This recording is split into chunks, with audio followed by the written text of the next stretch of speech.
కడుపులో ఉన్న బిడ్డ కోసం 9 నెలలు భయం. బయటికి వచ్చిన బిడ్డ ఆడపిల్ల అయితే భయం. పిల్లలు ఒకరు హద్దు, ఇద్దరు ముద్దు, ముగ్గురైతే భయం. పిల్లలు ఎదుగుతుంటే చదువులు ఖర్చు అంటే భయం. రోగమో నొప్పులో వస్తే ఆసుపత్రిలో బిల్లు కట్టాలంటే భయం. ఆడపిల్ల పెద్ద మనిషి అయితే భయం. ఎదుగుతున్న పిల్ల ఇంట్లో ఉంటే భయం. పెళ్లి చేసి అత్తవారింటికి పంపేటప్పుడు భయం. కొడుకు అల్లరితెల్లరగా తిరుగుతుంటే భయం.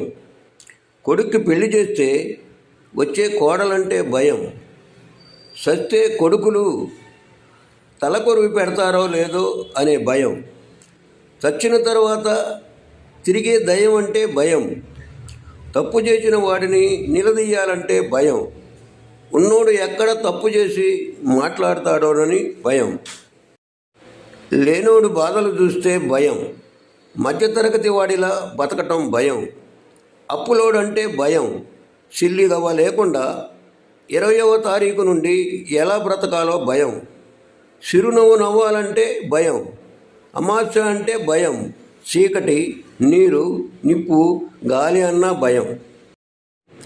ఇలా పుట్టినరోజు దగ్గర నుండి చనిపోయే వరకు ప్రతి సెకను భయం గుబిట్లో ఉంటున్నాం.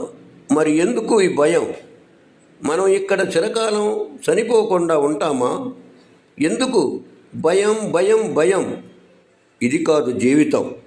ఇక నుండి మనం భయపడకుండా కలకాలం జీవించాలంటే ధైర్యంగా ముందుకు సాగాలి. కలకాలం నవ్వుతూ బతకాలి.